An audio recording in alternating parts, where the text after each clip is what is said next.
On entrait dans la saison des orages. De magnifiques nuages d'un noir bleuté s'amoncelaient à l'horizon de la plaine. Le vent de la tempête se levait, augurant le gonflement des voiles. Les hommes, qui avaient si longtemps attendu, dans la patiente lourdeur de l'été, frémissaient déjà sous l'ivresse de cette bise. Le matin était proche. On lèverait les amarres demain. Plus on s'éloignait de la mer, et plus il semblait qu'on en approchât. Les arbres devenaient rares, et de l'humain ne subsistait que ces silhouettes noires, furtives, des femmes se pressant aux champs. Seules les ceintures aux couleurs chamarrées éblouissaient l'œil et le faisaient cligner comme sur l'ardeur du soleil. Les palmiers dattiers aussi connaissent cet éclatement de fête comme un artifice. Quand les régimes de date d'un orange de henné se promènent en bouquet sur le dos brun foncé des ânes. Les ânes, ici, sont l'unique et sublime compagnie des hommes.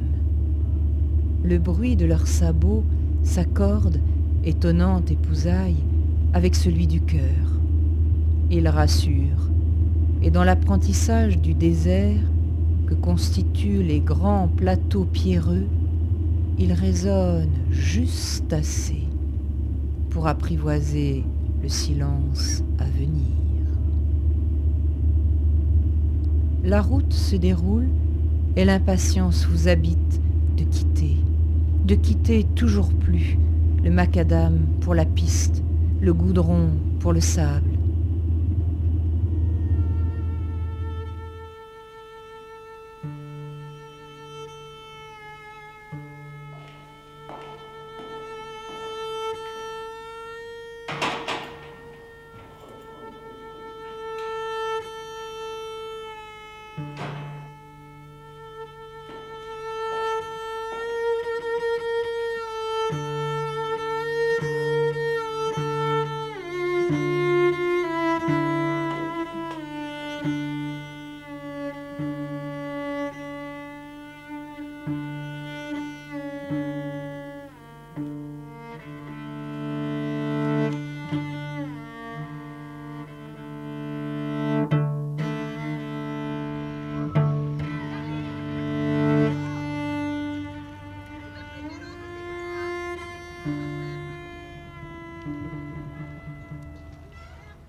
Nous avançons, croyons-nous, mais c'est plutôt une fuite, un désir de nous retirer, la soif du retour vers chez nous.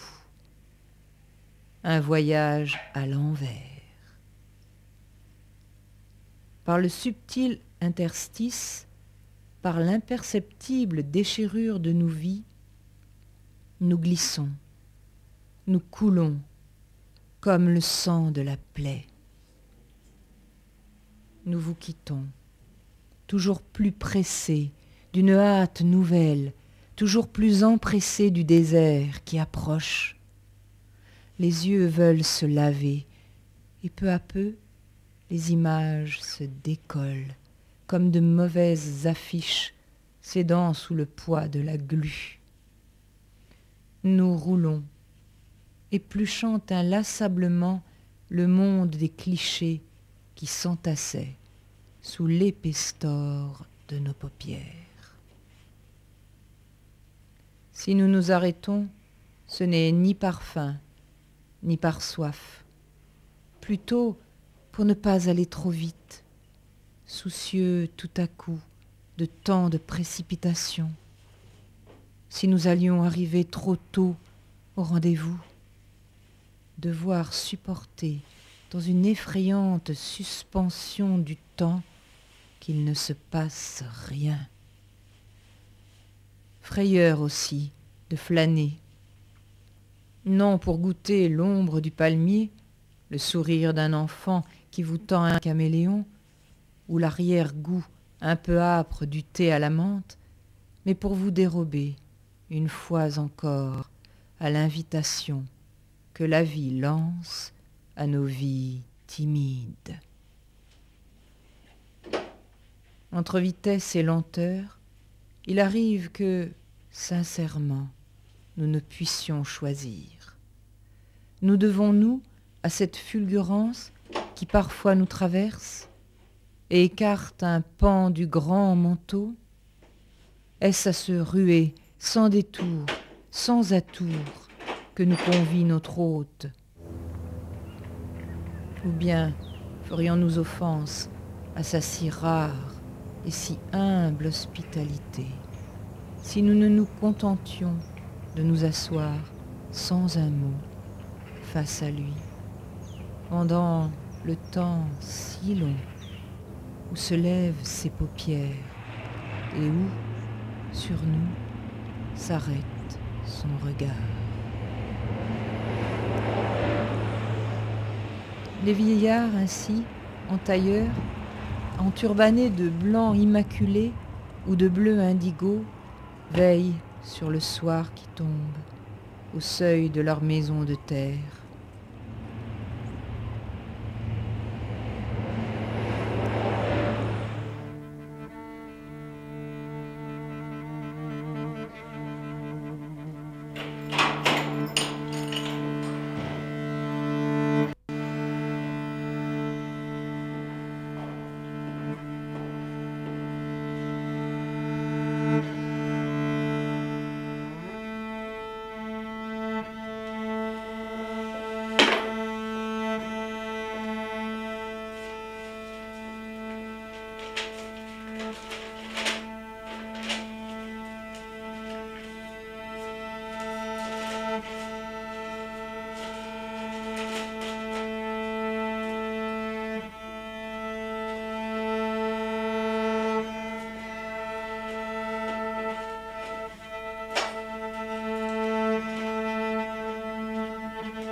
اياه. شكون؟ اياه في خباري صافي. لا ما يمكنش. لا داكشي راني عرفتو. لا داكشي ما يمكنش. لا راه هضرنا مع السيد. لا ما باقيش. لا ما يمكنش. ما باقيش حنا كاع نتعاملوا مع داك الراجل. لا واش هو مشى ديك الخطره ومشى سميت داك الهضره وبقات كيدخل وهادي ودخلت لي الشغل وهادي والاخر مشى للعربيه حضر معاه وهو غادي. لا عرفت. هي راه قلتها لك. وياه ويني رانا سميتوش الراجل كيقول لي سميتو واش كيقول لي داكشي مشى مع ملي والاخر ما يمكنش. لان ما تقدرش تعول بنادم بحال هذاك ماشي راجل. هذا واش المعقول نكتفلا وانا واش هو دار معاه واش مشى دا بيه وخوا بيه ودار لك الراجل سميتو مشى كريم تا هو قال عليه والاخير واتصلوا الناس ووقفوا وطلبوا ورغبوا. ما لا ما واخا ما تقدر تولي بنادم بحال هذاك، لان هو اش بقى يدير من هادي فين ويجيبني ويدير الناس مسائل ماشي هذاك وعلى الاخر ولا الاخر مسائل ودار مع المعيد ودار لي اتصل بي هكا هو كيقلب ما عرفت فين غادي ما عرفت فين باغي يمشي فين وما ماشي معقوله باغي هو فين باغي يطلع هو ما كيفهمش هو على هافيك نو وما يديرها ما يديرهاش بينا حنا والو تقول لان مشى هذاك وقال لي سميتو العربي اتصل وكلشي ولي ما تكتب من هنا واخا يدير حتى اللعيه ما واكلاش انا كنقولها لك لان حضرت انا داك النهار ومشيت وهضرت مع السيد صبر بلاتي راه التليفون كيسرسر ما تقطعش تسنى شكون هي بلاتي قلت لك ما تقطعش هي اش كاين هي وراني كنتكلم معاه وراني كنعاود ليه وراه قلنا ليه الراجل درنا معاه المجهودات ديالنا وكلشي ومشى الاخر كيمشي سميتو هذاك مشى مع داك خيرنا راه ما عندنا ما نديرو راه هادشي اللي عطا الله بلاتي هي الو راه هو نيت عيط ليا دابا صبر ما تقطع تسنى انا غادي نشرح ليه القضيه واخا بلاتي تسنى بلاتي راني كنهضر معاه هو سمعتيني شوف ما تقطعش هاي وغنطول ما نطولش عليه تسنى الو وراه قلنا ليه مسائل بلي الراجل وقفنا معاه ومشينا معاه ولا اخيرا راه ما عندنا ما نديرو وداكشي اللي عطا الله راه هو هذاك ها هي راه هادشي كله قلتي لي راه من الصباح وانا معاه وراه هو يوميا مصدع لنا التليفون ومشى الاخر مشى قال لي الاخر ما هذاك مشى الاخر والعربي دا وكلشي وقلنا له كلشي والمطار ودات السلعه وكلشي وحضرنا وكلا وتمخروا وما شنو ما بلاتي انا غادي نقولها ليه هو بلاتي الو راه عاوتاني هو قال لي شنو راه مشى معاه حتى المطار وقال لي سميتو دا مع المسائل وهز لي المسائل والسلعه والى اخره ودا حتى الكاميو ديالو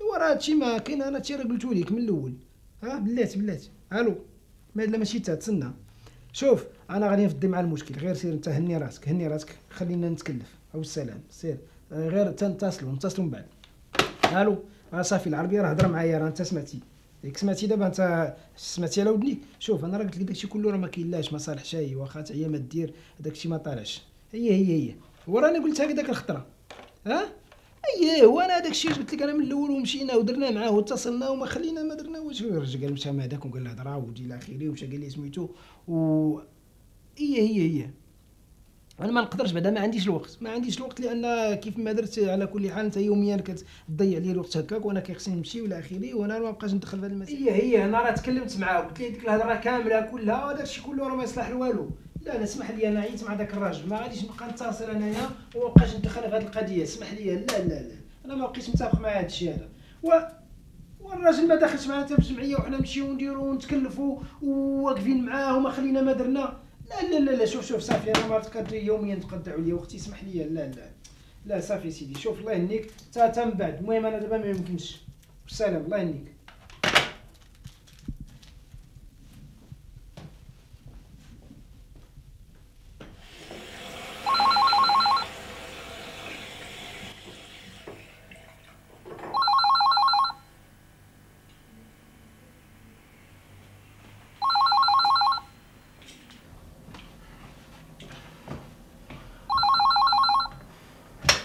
شكون عاوتاني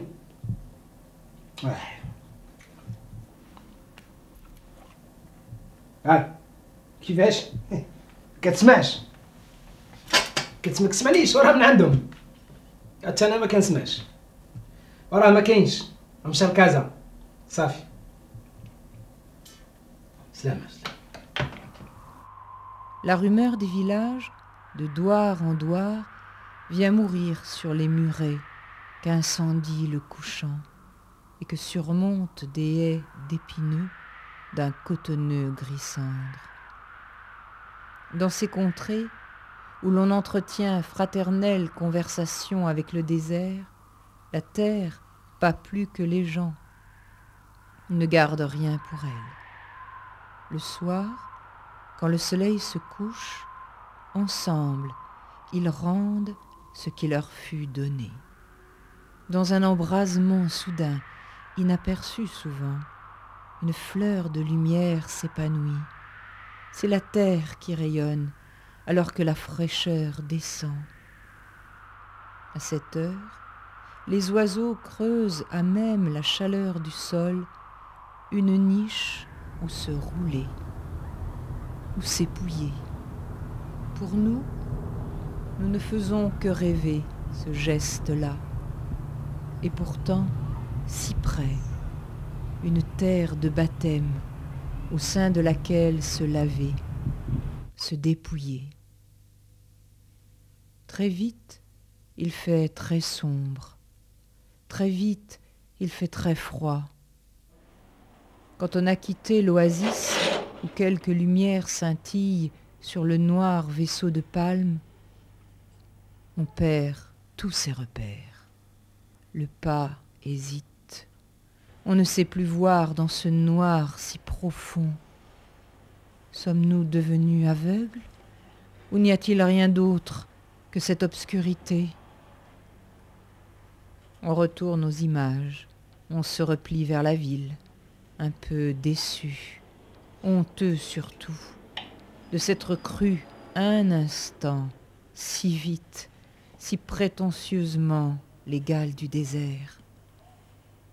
C'est un assaut de plus, un peu moins prématuré que les autres. On se sait trop léger, d'une légèreté vaniteuse face à ces regards qui pèsent sans reproche sur vous, qui pèsent et c'est tout.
Les gens du pays pardonnent toujours volontiers.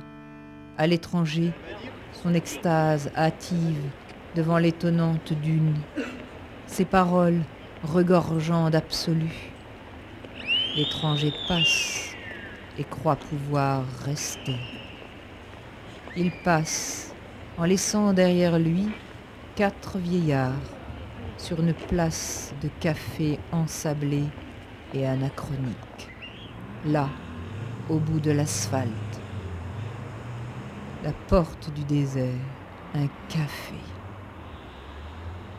Nous les apercevons de dos dans 4 fauteuils modernes posés sur le Sahara.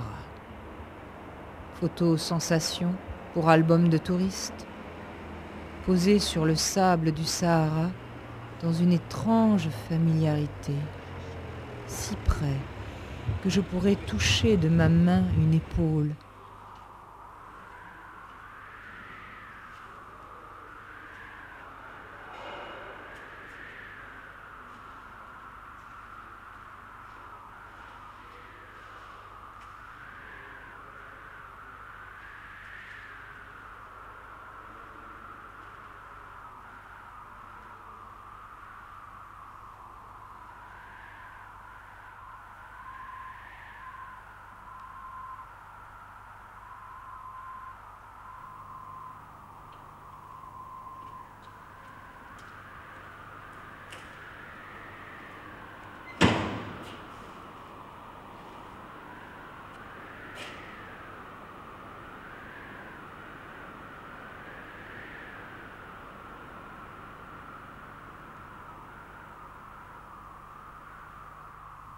un visage se tournerait, je parle un peu leur langue, je me ferais comprendre.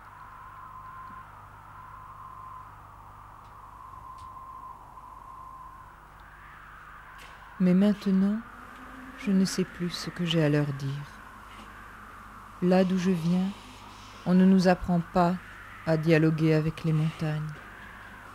Et ces 4 vieux, dont un est si petit, si maigre, si ridé, grandissent à vue d'œil.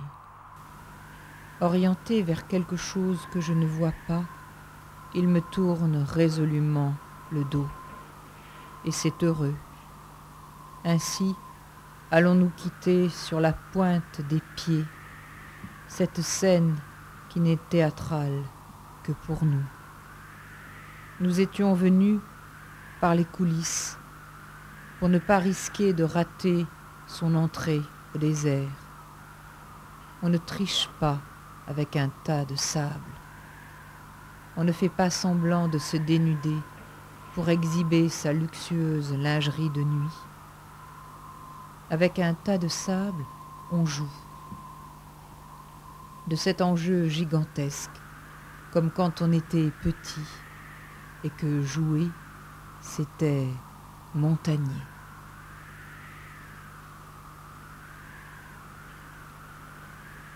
J'avance par milliers jusqu'à la première grande dune, avant-poste de l'armée à venir. Le désert se présente ainsi en combat singulier, déroutante stratégie pour une ascèse. On attendait une légion, c'est un éclaireur qui s'avance, déjà fier et haut, d'une dignité certaine. Cependant, l'historiographe de l'âme aura consigné l'affront. Cela ressemble à une farce. On se rend compte qu'on ne sait plus jouer. Le désert au désert se cache.